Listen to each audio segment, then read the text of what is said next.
Friends, மல்லி சீரியல்ல இதுக்கப்புறம் என்ன நடக்க போகுது அப்படின்றத இந்த வீடியோல பார்க்கலாம். பெருச்சாளிக்கு பயந்துக்கிட்டு வீட்டை கொளுத்தின கதையாச்சுங்க நம்ம விஜய் பண்ற வேலை. ஆல்ரெடி நாகும் இந்த பழமொழியை சொல்லி புரிய வச்சுட்டாங்க. இருந்தாலுமே விஜய் ரொம்பவே பயப்படுறாரு. ஏன்னா குழந்தன் கூட பார்க்காம ஷூல கண்ணாடி பீசஸை வச்சு சாதாரணமான விஷயத்துக்கு இவ்வளோ பெரிய வேலையை செஞ்சுருக்காங்க அந்த தீபிகா. அப்படி இருக்கும்போது இப்போ 100 மீட்டர்ஸ் ரன்னிங்லேயும் நம்ம வெண்பா கலந்துக்கிறாங்க அப்படின்ற விஷயம் தெரிஞ்சா என்னெல்லாம் பண்ணுவாங்களோ.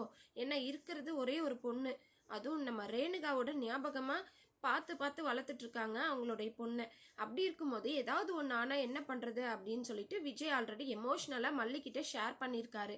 அப்படி இருக்கும்போது 100 மீட்டர்ஸ் ரன்னிங்கில் நீ கலந்துக்க போகிறதில்ல அப்படின்னு ஸ்ட்ரிக்டாக சொல்லிட்டு மேலே ஏறி போயிடுறாரு நம்ம விஜய். இதை கேட்டதும் மல்லி, நாகு எல்லாருமே ரொம்பவே அப்செட் ஆயிடுறாங்க. நம்ம வெண்பா குட்டி பயங்கர மூட் அவுட் ஆயிடுறாங்க. சரிங்க, இதெல்லாம் ஒரு பக்கம் இருக்க. இன்னொரு பக்கம் பார்த்தீங்கன்னா மல்லிக்கு ஃபோன் கால் வருது. யாருன்னு பார்த்தீங்கன்னா மாஸ்டர் தான், அதாவது நம்ம வெண்பாவுக்கு பிடி மாஸ்டர் தான் கால் பண்ணுறாரு. கால் பண்ணி என்ன மேடம் இன்னும் வரல, அதாவது கேம் ஆரம்பிக்க இன்னும் ½ hour தான் இருக்குது அப்படின்னு சொல்லிட்டு கேட்குறாரு. உடனே மல்லி சொல்கிறாங்க, இல்லை சார், இந்த மாதிரி ஐஷுவோட அம்மா இந்த மாதிரி பண்ணதுனால என் ஹஸ்பண்ட் பயப்படுறாரு அப்படின்னு சொல்லிட்டு சொல்கிறாங்க. நீங்கள் என்ன பண்ணுவீங்களோ தெரியாது, எப்படியாவது உங்களுடைய ஹஸ்பண்டை கன்வின்ஸ் பண்ணி கூட்டிகிட்டு வந்துருங்க அப்படின்னு சொல்லி அந்த மாஸ்டரை வச்சிடுறாரு. நம்ம மல்லி என்ன பண்ணுறதுன்னு தெரியாமல் திணறிக்கிட்டு இருக்காங்க. இதெல்லாம் பார்க்குற ஒரு பெருச்சாளி, ஆமாங்க, வீட்டிலையே இருக்கிற இந்த ராஜி பார்த்தீங்கன்னா விஷயத்த தெரிஞ்சுக்கிறாங்க. ஓஹோ, இப்படி தானா பிரச்சனை, இவ 100 மீட்டர்ஸ் ரன்னிங்கில் கலந்துக்க மாட்டாளா, இந்த விஷயத்த அந்த இன்ஸ்பெக்டர் கிட்ட சொல்லலாம் அப்படின்னு சொல்லிட்டு ராஜி தீபிகாவுக்கு கால் பண்ணி, மேடம் இங்கே என்ன நடக்குது தெரியுமா, 100 மீட்டர்ஸ் ரன்னிங்கில் வெண்பா கலந்துக்கவே கூடாதுன்னு சொல்லிட்டு விஜய் ஸ்ட்ரிக்டாக சொல்லிட்டு போயிட்டான். அந்த 100 மீட்டர்ஸ் ரன்னிங்கில் வெண்பா கலந்துக்க மாட்டா, உங்கள் பொண்ணு கலந்துக்க வச்சு உங்கள் பொண்ணை ஜெயிக்க வைங்க அப்படின்னு சொல்லிட்டு சொல்கிறாங்க. இதை கேட்டதும் தீபிகாவுக்கு ஒரே சந்தோஷங்க, நம்ம பொண்ணு ஜெயிப்பா அப்படின்னு சொல்லிட்டு. இது ஜெயிச்சுட்டே இருக்கிறவங்கள வரவிடாமல் செஞ்சுட்டு அதுக்கப்புறம் வின் பண்ணுறது ஒரு வின்னிங்கே இல்லை. அப்படி இருக்கும்போது இதெல்லாம் தெரியாத தீபிகா பயங்கர சந்தோஷத்தில் இருக்காங்க. ஆனால் கண்டிப்பாக இது நடக்க போகிறது இல்லைங்க.